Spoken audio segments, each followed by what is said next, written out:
Yo, what's going on, ladies and gentlemen? Creatures here from Two Broke Gamers.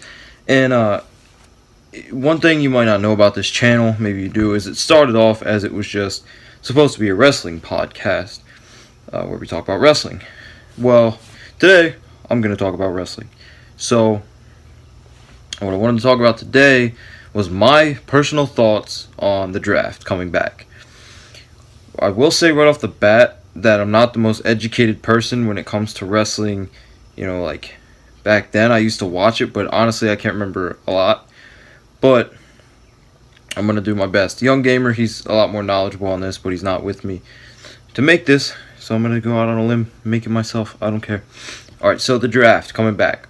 I personally like the fact that the draft is coming back for many reasons. One is it kind of will give me more of a reason to watch SmackDown, and also because SmackDown's going live.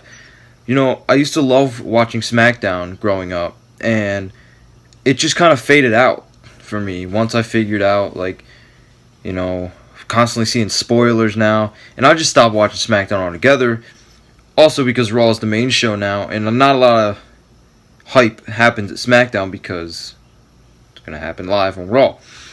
Well, now there should be a little more hype behind SmackDown, and since they're going to be bringing back a championship for SmackDown, like the World Heavyweight and such, I don't know what they're going to do. We'll see. That's also something exciting. But now you got a title for both brands, which I always liked, because it was okay, one wrestler was getting the main title, and it's like, if that wrestler is shit and nobody likes him, hint hint, the last champ, not Seth Rollins, and not Dean Ambrose, the only guy left, you already know. But if you don't like him, then you're pretty much screwed. You got a shitty champion. What are you going to do from there? Nothing. Well, with SmackDown having their own title, you got someone to someone to lean back on. But knowing WWE, they're going to give you two shit champions at the same time, but you can't have it all, right? Now, with SmackDown being its own show, now that you got SmackDown and Raw as two separate brands again, now you got your SmackDown guys and you got your Raw guys. You got your faces of SmackDown, Like, let's say, for example, John Cena, Raw, AJ, SmackDown. John Cena's going to be your face of Raw. He's going to kind of run it in a sense. AJ Styles is going to run SmackDown, which I honestly think is actually going to happen. I think that that's awesome. I really like Raw and SmackDown having main guys. SmackDown doesn't have a main guy because SmackDown doesn't have a main anything. It's died off.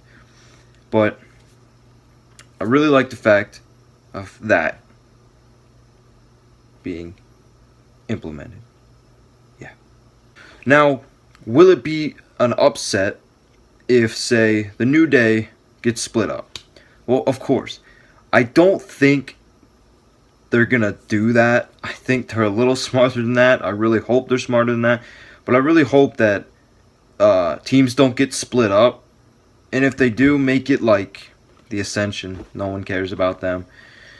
Not saying they're bad wrestlers. I'm just saying that they've died off. There's no hype behind them. Was there ever? I don't know. Alright, don't split up the Wyatt family. Definitely don't split up the Wyatt family. I guess you could split up the Bullet Club, but wherever AJ goes, I think the Bullet Club should go like it's been. I think it's always been like that. Wherever AJ goes, Bullet Club's going to follow. So hopefully that stays.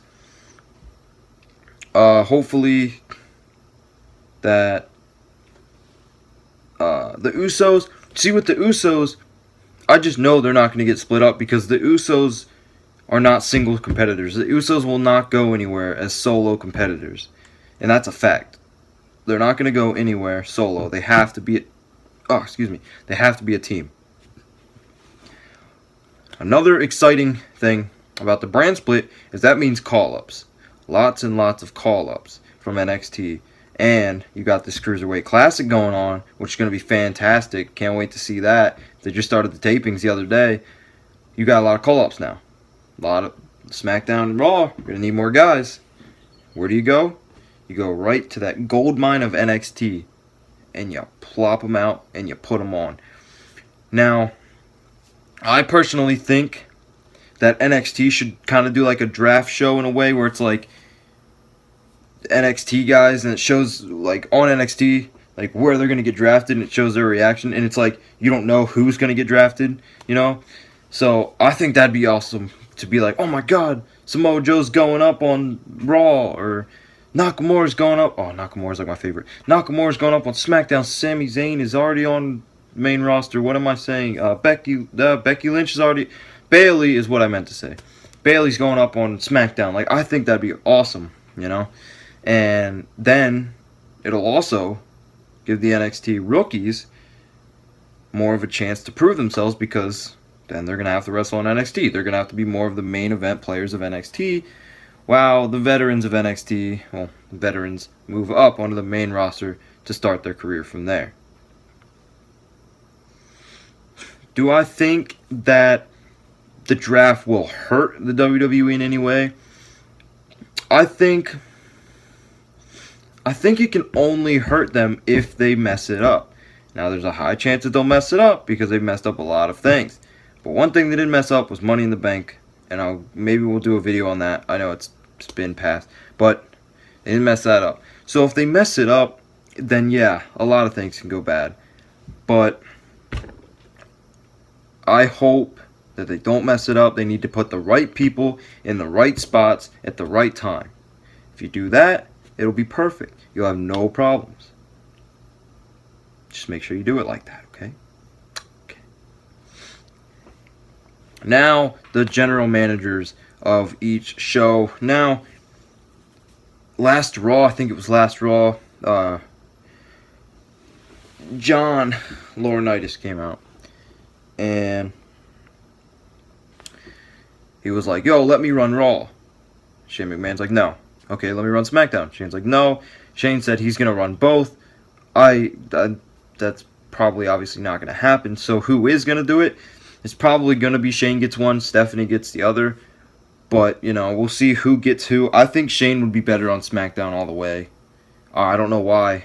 It's just, I think Shane would be better on SmackDown unless they bring Teddy Long, which, I mean, looks like Teddy Long ain't going nowhere. Because, you know, they got that whole gimmick going on. That whole storyline. But they could do great things with this draft, guys. You gotta have an open mind for this. You know, it's something new for this era. Obviously, the draft was a thing back then, but I used to love watching the draft, man. It came around, you're like, yo, who's going who? And then it was like, John Cena got drafted to SmackDown that one time, and it was like, bam, but that didn't last very long. But yeah, I have really, really positive thoughts on this brand split and the draft coming back. So I think that if everyone keeps an open mind out, you know, I think it'll work out. I think it'll be good. If it's not good, then I'm wrong. it's how it is. But high hopes. Let me know what you think of the draft. Do you think it's going to be good? Do you think it's going to be bad? And who do you think is going to be drafted to Raw? Who do you think is going to be drafted to SmackDown, you know, from NXT? Who do you think is going to be called up? You know, blah, blah, blah. Drop that all in the comments. If you liked it, then you drop them thumbs up, my boys. Remember, guys, have an open mind about this draft, because it could be good. Peace.